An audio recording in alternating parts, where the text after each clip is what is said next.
안녕하세요.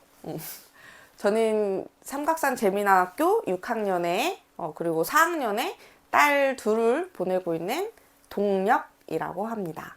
네. 여기 삼각산 재미난 학교, 대안학교로 알고 있는데 일반 학교가 아닌 여기 대안학교를 선택하게 된 계기가 있으실까요? 저는 사실은 원래 굉장히 그 자연 추구자? 자연스러움을 추구하는 사람이에요. 뭐 먹거리도 그렇고 공부도 그렇고 뭐 강요나 억압 없이 굉장히 편안한 분위기에서 뭐든 하는 걸 항상 굉장히 추구를 했거든요. 그래서 아이들도 이제 집에서 출산을 하고 그러면서 아이들 먹거리도 신경 쓰게 되고 그러면서 자연스럽게 아이들의 학년기가 되다 보니 학년기가 돼서 내가 추구하는 이 자연스러운 거에 해당하는 교육이 뭘까라는 거를 이제 찾아보고 있었는데 사실 대안학교라는 것 자체를 모르고 있었어요. 대안학교라는 게 있는지를 모르고 있었는데 우이동에 있는 솔밭공원에 놀러 왔는데 주말에 아이들하고 놀러 왔는데 어떤 아이들이 여럿이 모여가지고 돗자를 펴가지고 거기서 뜨개질을 하고 노는 거예요. 다른 아이들은 다 핸드폰을 하고 다 이제 모여가지고 게임하고 이렇게 놀고 있는데 아이들이 모여서 같이 뜨개질을 하는 게 너무 정말 그 신기하게 느껴졌거든요. 굉장히 대단하게. 그래서 뭐지? 하고 이렇게 보고 있는데 그 옆에서 선생님이 였던 것 같아요. 선생님이 전단지를 주시면서 재미있는 학교가 있습니다. 라고 해서 이런 게 우리 동네에 있어요. 라고 처음 알게 됐어요. 근데 이게 정말 대단한 게 제가 이 동네에 그 중학교 때부터 살았거든요. 근데도 삼각산 재미난 학교라는 게 있는지를 몰랐어요. 근데 이제 아기를 낳고 나서 아이가 첫째가 5살이 됐을 때에 그때 이제 삼각산 재미난 학교를 알게 돼서 그때부터 계속 삼각산 재미난 학교 카페에 들어가서 아이들이 어떤 환경에서 공부를 하는지 어떤 식으로 생활을 하는지를 미리 봐뒀고 5살 때도 학교 설명회를 왔고 7살 때도 학교 설명회 오고 그리고 자연스럽게 8살이 되면서 여기 삼각산 재미난 학교에 입학을 하게 되었죠. 자연주의 철학이라고 해야 되나? 네네. 뭐, 삶 자체가 약간 그쪽을 추구하시는데 결이 비슷했던 거네요. 학교가. 근데 제가 이제 자연주의나 약간 이런 거를 좀 추구하다 보니 좀 친환경적이고 이런 걸 추구하다 보니 많은 사람들이 저랑 이제 같은 사람들이 이 학교에 왔을 거라고 같은 사람들이 모여 있을 거라고 생각을 하고 왔는데 사실 와보니까 그 같은 교육관을 가진 사람들이 모인 거지 그거는 좀 많이 다르더라고요. 그러니까 꼭 자연주의가 아니더라도 그냥 어떤 같은 교육관의 결이 맞아서 모여 있는 것들이지 좀 많이 달라서 다르구나 하고 그런 생각을 했었던 적이 있었어요. 그 부모님들 중에 그런 거를 추구하는 분들 중에는 또 결이 맞을 수도 맞아요. 있겠네요. 몇 분 계셨어요. 와가지고 얘기를 하다 보니까 너도? 나도 막 이러면서 맞아. 그러면 아이가 지금 6학년, 4학년이잖아요. 네. 초등 중엔 최고학년인데. 그죠. 네, 그 아이가 6년 정도 이렇게 옆에서 지켜보니까 좀 뭔가 전하고 좀 달라진 거? 그런 게 좀 있을까요? 사실 6년이나 됐기 때문에 전하고 달라진 거는 잘 모르겠는데 저희 둘째는 좀 확실히 좀 많이 달라졌어요. 둘째가 그냥 그 공동육아 어린이집을 나오지 않고 집에서 가까운 어린이집을 나왔는데 저는 어린이집은 그래도 기본적으로 아이들을 굉장히 선생님이 좀 더 많이 말을 들어주고 당연히 이런 분위기가 되어 있을 거라고 생각을 해서 어린이집은 어디든 괜찮겠지라고 해서 동네를 보냈거든요. 근데 뭐 거기가 나쁘다는 생각은 진짜 단 한 번도 한 적이 없었는데 여기 학교 오고 나서 얘가 그 몇 달 한 6개월? 한 학기 정도 지나고 나니까 말이 너무 많아지고 굉장히 밝아지고 자기의 의사를 표현할 수 있는 아이가 됐더라고요. 근데 원래 저희 둘째가 굉장히 조용하고 내성적인 아이인데도 말을 할 수 있는 아이가 됐다라는 게 너무 좋더라고요. 저만 느낀 게 아니라 저희 언니도 저희 둘째를 보고 야 은비가 달라졌어 이렇게 먼저 얘기해 줄 정도로 알아봐 줄 정도로. 네네네 가까운 사람들은 은비의 변화를 먼저 봐줬다. 그러면은 학교에서 뭘 어떻게 해줘서 은비가 그래도 말도 많아지고 좀 더 표현도 이렇게 하게 되고 이렇게 됐을까요? 저는 일단 여기는 아이 한 명 한 명의 목소리를 들어준다라는 거. 그 부분이 제일 크지 않았나 싶어요. 너무 이제 한 반에 많은 아이들이 모여 있어서 저희 아이처럼 이제 말이 없는 아이의 목소리가 묻히는 게 아니라 이런 아이들의, 그러니까 조용한 아이들도 얘기를 하고 얘기를 들어주고 이런 분위기 때문에 그런 게 아닐까 생각이 들어요. 그러면은 소수로 반이 구성된 게 오히려 더 좋은 작용이 됐던 거겠네요. 그렇죠. 여기는 한 반이 몇 명인가요? 저희 학교에 한 학년 한 반의 정원은 12명인데 사실 거기에는 좀 못 미치고 있어요.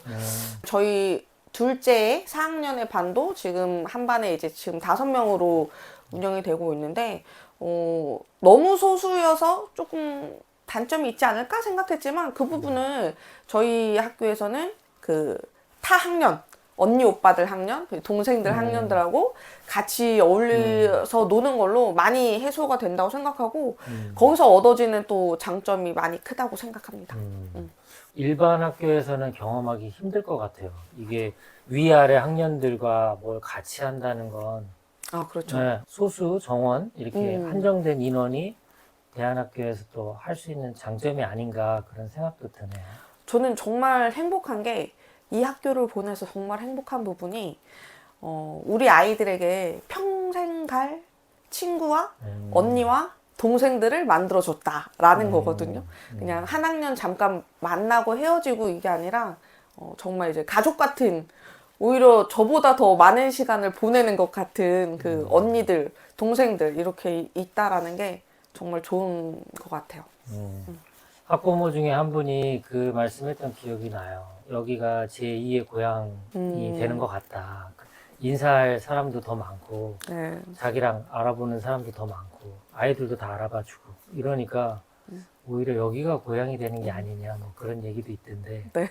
그럴 수도 있겠네요. 네. 양육자로서도 뭔가 변화된 모습이 있을까요?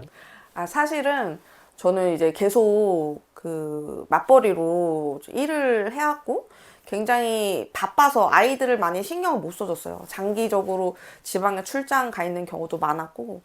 근데 약간 질문에 조금 다른 대답으로 볼 수도 있는데 저는 정말 너무 감사했던 게, 제가 이제 80년대 생인데 80년대 때는 엄마 아빠가 없으면 이제 그때는 번호키가 아니고 이제 열쇠로 이제 문을 여는 곳이었는데 모르고 열쇠를 안 갖고 갔다. 근데 엄마 아빠가 집에 없다.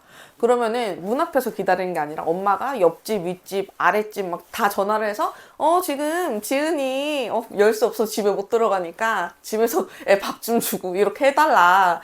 이렇게 부탁을 하는 게 굉장히 자연스러운 분위기였잖아요. 사실 이제 지금 현재 우리 아이들의 시대에는 전혀 그런 게 없는데 저희 아이들은 저와 같은 80년대 감성을 그대로 느끼고 잘 큰 것 같아요.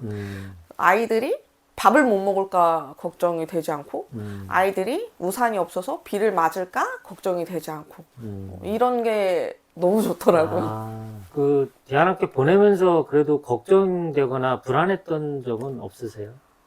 저는 그런 질문을 저한테 굉장히 많이 하신 분들이 많아요. 주변에 이제 일반 학교를 보내는 이제 주변에 이제 다른 학부모 분들이 저한테 괜찮냐라고 이렇게 많이 물어보셨는데 그걸 불안해 할 거라는 생각을 했으면은 아예 이 학교를 안 보냈을 것 같아요. 저는 확신이 있었고 확신대로 아이들은 잘 커가고 있고 확신대로 나도 행복하고 아이도 행복하고 그래서 전혀 불안함은 없었다. 네. 대안학교는 보통 뭐 수업료나 뭐 학비나 뭐 이런 게 비싸다고 많이 알려져 있는데 네, 그런 부담은 없으셨어요? 재정적인 부담이 없지는 않죠. 그런데 그건 이제 저의 어떤 상황적인 상황에 따른 결과인 거고 그렇게 생각을 해요. 저는 아직 큰 애랑 작은 애랑 이제 공부를 하는 학원에는 단 한 번도 보낸 적이 없거든요.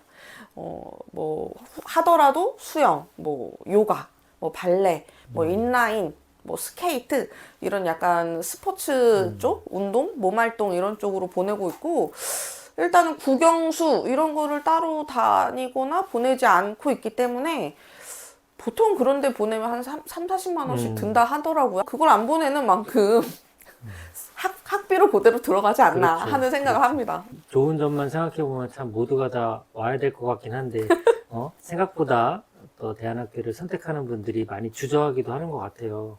지금도 뭔가 뭐 괜찮은 것 같은데 하면서도 불안 때문에 학교를 선택 못하는 그런 학부모님들이 있는데 그분들에게 또 한 말씀 해주신다면 뭐가 있을까요? 저는 그 방금 질문에 대해서 생각해 본 적이 단 한 번도 없는데 지금 막 생각을 해서 얘기를 하자면 이제는 남들과 똑같은 생활을 똑같은 어떤 학업을 추구하는 시대는 아닌 것 같다. 라고 생각을 해요. 아이가 좀 더 스스로 생각하고 스스로 목소리를 내고 뭔가 스스로 좋아하는 걸 탐색하고 이런 환경의 아이들이 좀 더 지금 더 미래 세대의 아이들이 컸을 때 좀 더 좋은 결과를 가져오지 않을까 하고 생각합니다. 학교 과정, 학습 과정이라고 해야 될까요? 여러 활동 중에 좀 더 마음에 드는 그런 활동이 있을까요? 이거는 제가 제 주변에 다른 엄마들도 그렇고 굉장히 좋아하는 부분이 아이들이 1년에 3번을 여행을 3번. 간다. 이게 아이들이 여행을 가서 즐거운 시간 이것도 너무 좋지만 근데 주변에 정말로 중학교를 이제 또 알아보기도 하고 다른 중학교도 알아보고 이제 많은 이제 안들을 가지고 사람들이 이제 진학을 고민을 하고 있는데 거기에 아이들이 여행을 얼마나 길게 가냐, 아이들이 여행을 어떻게 스스로 준비를 해서 가냐 이거를 또 굉장히 중요하게 생각하시는 분들이 많더라고요. 네, 저도 마찬가지예요. 저는 여행이 아이를 좀 많이 단단하게 그렇죠. 해주고 좀 많이 키워준다고 생각을 하거든요. 특히나 그 엄마 없이 아빠 없이 친구들하고 선생님하고 아이들하고 친구들하고 같이 밥도 해먹고 다음 놀 거 계획도 한번 해보고 그리고 여행 중에는 어쨌든 핸드폰을 쓰지 못하니까 그 뭐랄까 이제 조용한 시간 아무것도 없는 그 심심한 시간을 또 재밌는 놀이로 또 만들어가는 그런 공부도 된다고 생각을 하고 여행이 부모에게도 아이에게도 주는 게 참 시간이. 좋죠. 그죠? 한 번 가면 며칠씩 가나요? 일단은 기본적으로 3박 4일씩은 다 가는데 보통 이제 6학년이나 이제 중학교 3학년 돼서 졸업반이 되면은 그 졸업여행이라고 조금 더 이제 길게 갈 수 있어요. 글자나 이런 것들은 이제 정해져 있는 게 아니라 기간이 정해져 있는 게 아니라 아이들이 협의해서 기간을 최대한 늘릴 수도 있다.